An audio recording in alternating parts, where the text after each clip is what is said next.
As an artist, I realized with time that the best way for me to tell a story about Venezuela, which is about suffering, and it is about loss, and it is about how politics have affected human life, millions of lives. It's important that people understand that this is about losing your home, losing your people, losing your life, losing the ability to decide, the ability to have a present and a future. So for me, this whole conversation about Venezuela is about loss. It goes beyond the political discourse, it goes beyond the left and right. I want to remove that from the conversation because what I care about more than anything is the people that it's affecting, that this situation is affecting. And we have lost everything. Absolutely everything. So it's very important that the way that you convey the message is on an emotional level so that people understand that this is something that is much greater than just a conversation about political ideas or ideologies. This is directly affecting who we are as a country and what we've lost, what we don't have anymore. It wasn't that difficult to foresee that we would end at this point. It was very hard to get people to listen because people bought into the story. People bought into the beautiful, saccharine, sugar-coated story of what Chavismo was, of what this project was, and then they shut down, they stopped listening. It seems that it's more important for people to somehow be attracted by a story and attach themselves to a story than it is to actually dig and see and scratch beneath the surface to see what is actually happening. So yes, it's difficult to get people to listen. You have to break through an incredible amount of prejudice, of misconceptions, of propaganda, of myth, of stories breaking down from one mouth to the other and it becomes something else. And there I've been living the reality, as have so many millions of Venezuelans. It's very hard to fight against those stories.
it's very, very disappointing, discouraging, frustrating to see how a carefully constructed and very well funded lie or myth, just a momentary feel-good story that was developed and created and funded so astutely years ago by Chavismo.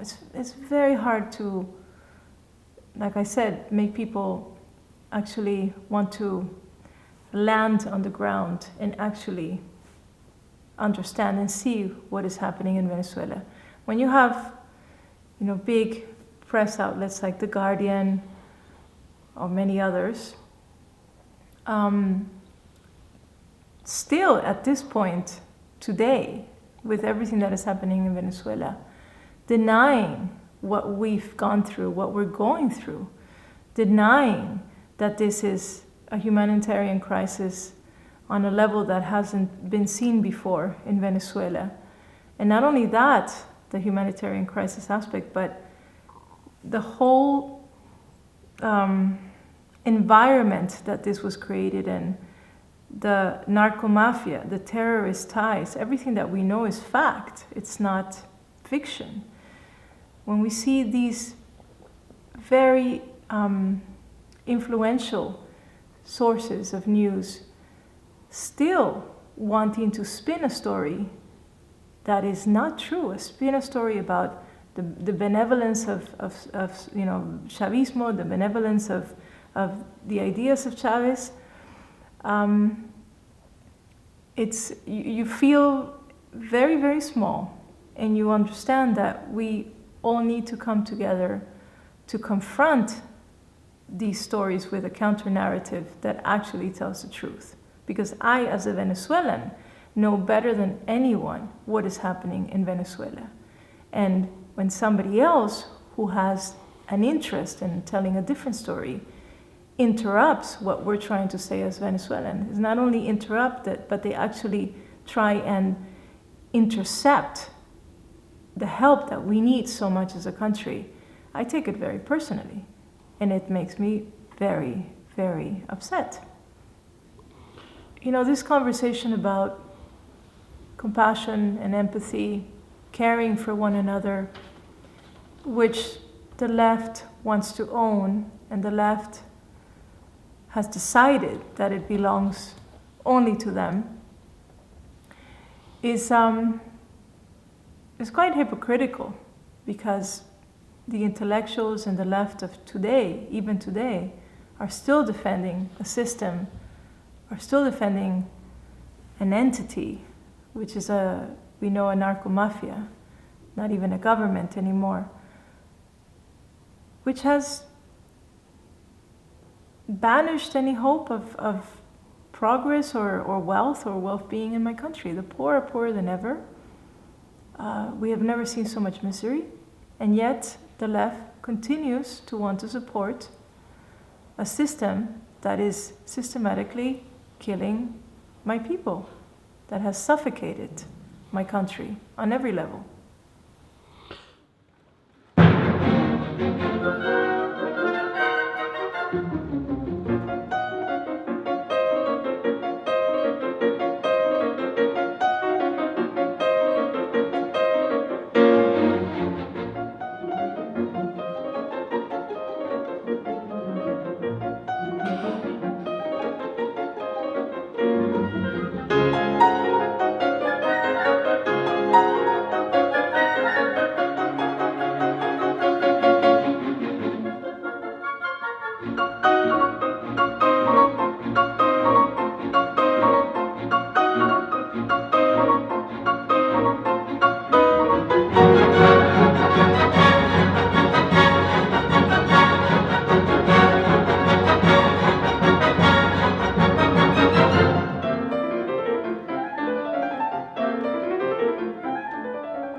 These 20 years, this project of Chavismo created by, as we know, the Cubans, has brought us to our knees. We've become primitive, we've become scavengers. A Venezuelan will worry more than anything about how they will find something to eat, if they will find something to eat. Everyone improvises, everyone tries to survive as best as they can. What happens in the hospitals is a horror. I have doctor friends who have, we've talked about this whole idea that in Cuba there is this very advanced medical system, and this whole idea that this is something worth exporting to the world, and they've actually done that with Venezuela. They've brought thousands and thousands of Cuban doctors to Venezuela. And my doctor friends have told me that these doctors are not prepared. They're not really trained doctors. It's all part of the myth. It's all part of the way to sustain that myth. Yeah. But even Bernie Sanders, we were watching an interview with him recently where he was praising the Cuban medical system, and he was saying that this was something that needed to be exported. And I mean, what I find incredible is how they've been able to construct this building of lies and myth, and the worst part of it is that you're confronted with truth and fact, as we see now in my country, and yet it seems more important to sustain that lie than it is to actually investigate the truth. And I find this concerning, I find it dangerous, I find it very, very hurtful, actually.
I've always said that I think it's incredibly important to bring music to everyone, that everyone should have access to music, and I think that for a child it should be a part of their education, of course, of their life.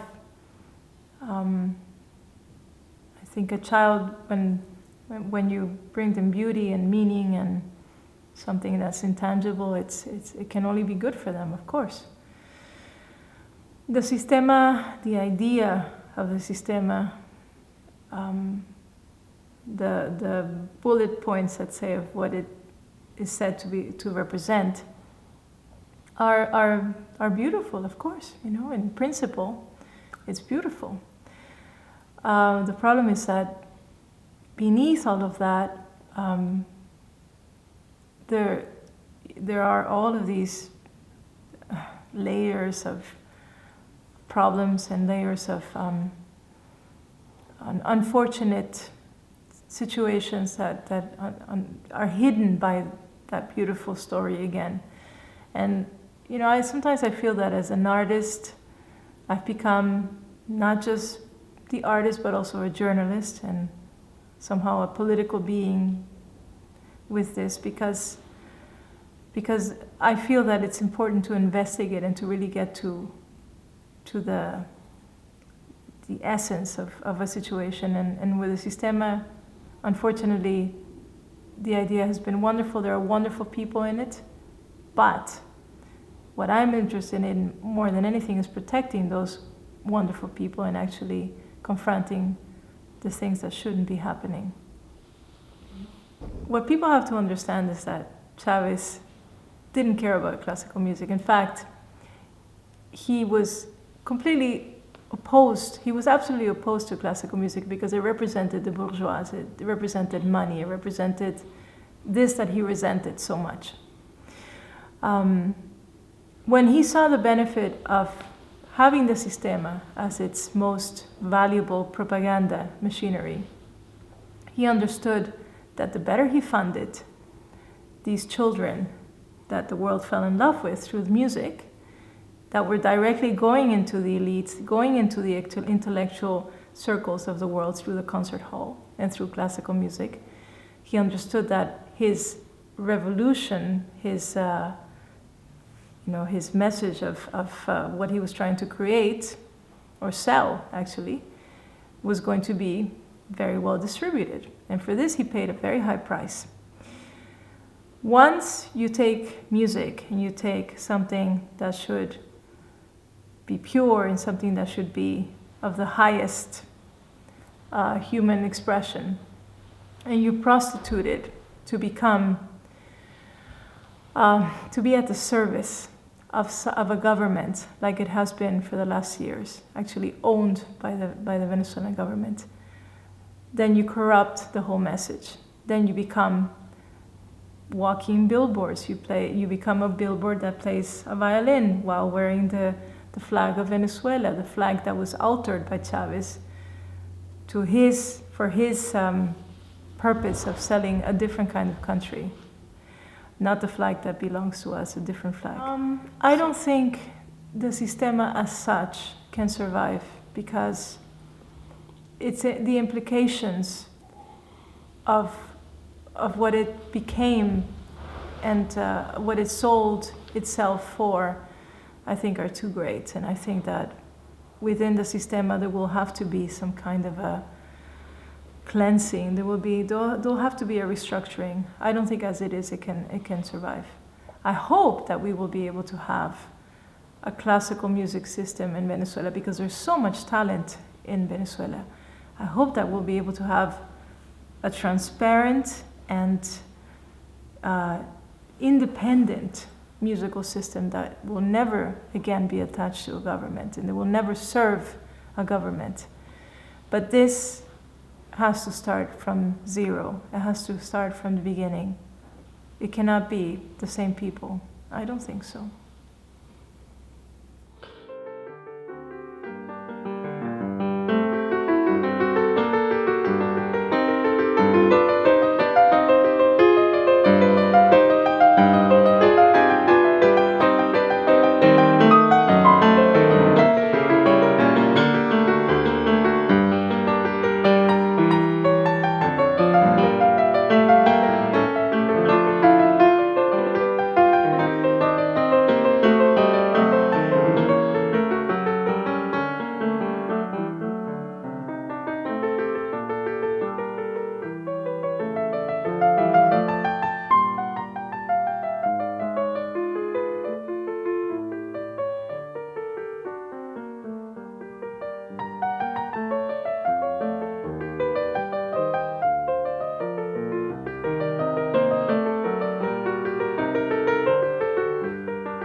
around 2004, when I had moved back to Venezuela, to Caracas. I lived there from 2003 until 2006 with my 2 girls. I returned to Venezuela in 2003 with 2 little girls, with my daughters, and I had basically nothing in the bank, starting over. And it was around 2004 when I got a phone call from José Antonio Abreu. And José Antonio Abreu was a brilliant Machiavellian mind who was a politician, he was a musician, he was an economist. He had all his bases covered. And he called me and said, Gabriela, the national company of oil, PDVSA, the oil company, is going to do a special concert in the Teatro Colón, and they want Gustavo Dudamel to conduct the Simón Bolívar Orchestra, and they want you to be the soloist.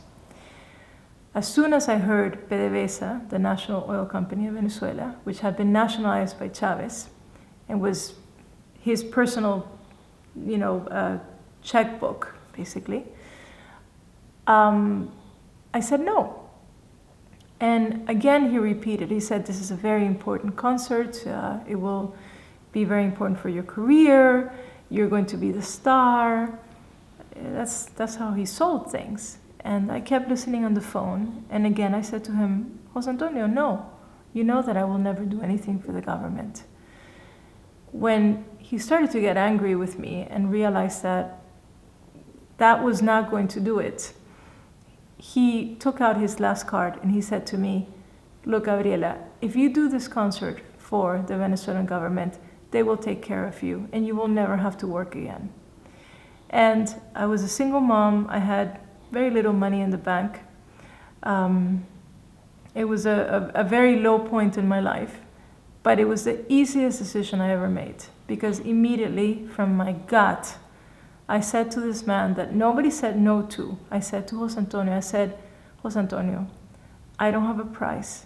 Go and find somebody else to do it. And that was the beginning of a difficult situation with him, but it was absolutely the right thing to do. And I've never looked back. I've never doubted it. But that's how they work. That's how mafias work. They try to buy you. They try to bribe you, and most people fall. But for me, that's not what matters to me.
No. For me, his actions, his alliances, his friendships have spoken volumes, have said everything I needed to know about him.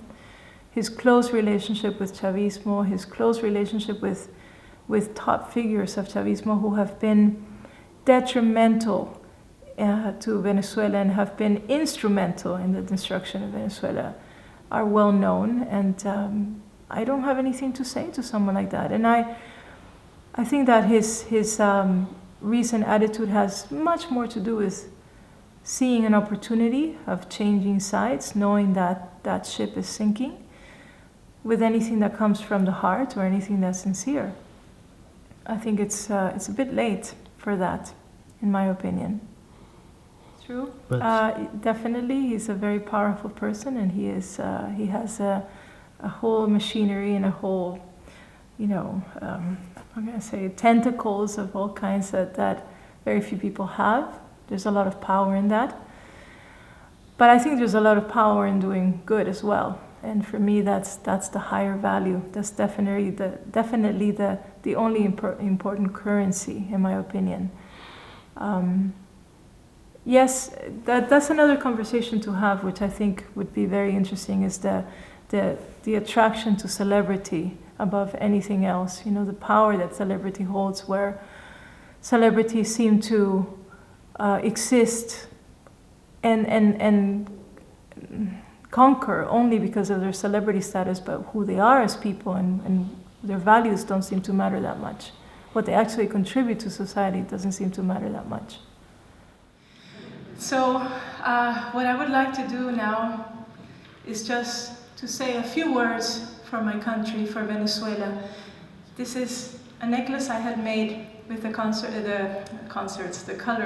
of the flag of Venezuela, my country.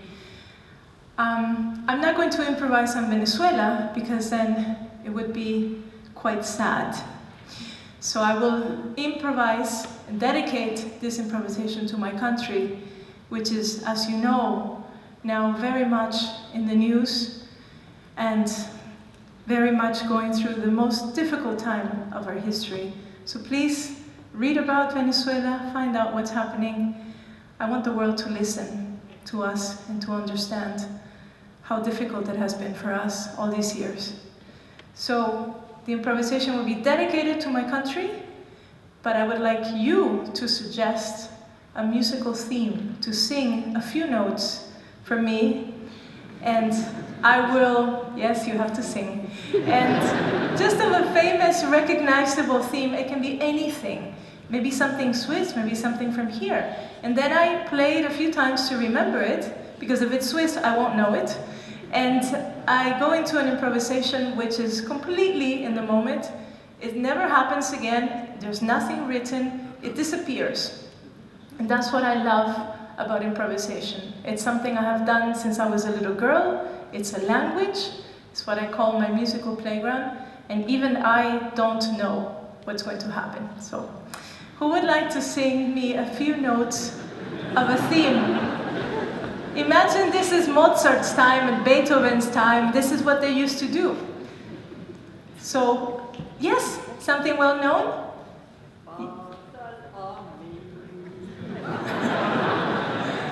Okay, that's definitely Swiss. What is that? Does everyone know that? Okay, can you all sing it for me, please? Yeah? Okay, go ahead.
we should continue to always challenge authority figures, and we should always challenge even journalists. I think journalists have a huge responsibility. They have a huge platform. They really shape the way that the audience thinks. They shape the way that the roads that we take as a society. And I think it's very dangerous when you don't challenge journalists. And I have seen definitely a very clear favoritism to continue these narratives that have been disproven, like Chavismo, and I have definitely seen a huge bias from many journalists, even people that I know, and it's very disheartening to see how people who have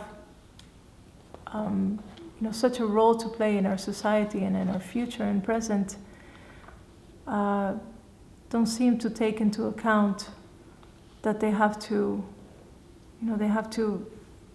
be more interested in truth than in their own interests. So it's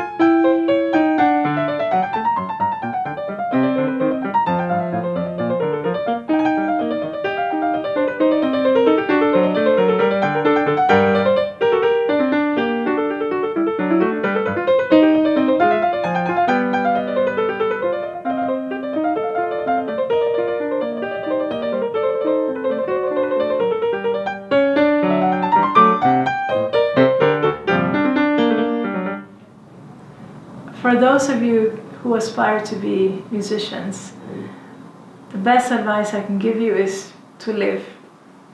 To live, because if you don't live, if you don't have your own stories, you have nothing to say. You don't learn that locked up in a piano room. You don't learn that studying 6, 7, 8 hours a day. Music should be where you put your stories into. It should be the way that you paint your experiences through sound. But if the canvas is blank, you have nothing to say. So my greatest advice is that you live and see music only as an extension of that life and the way for you to tell your stories.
What I envision for Venezuela is a country where there is social justice, a country where everyone has the right and the possibility to have food, to have healthcare, to have education. I mean, I think this is what most Venezuelans want. We want a country like the one that has been promised to us by these socialist ideas. But unfortunately, one thing is theory, another is practice. And in Venezuela, it's just been a big lie and a big disappointment.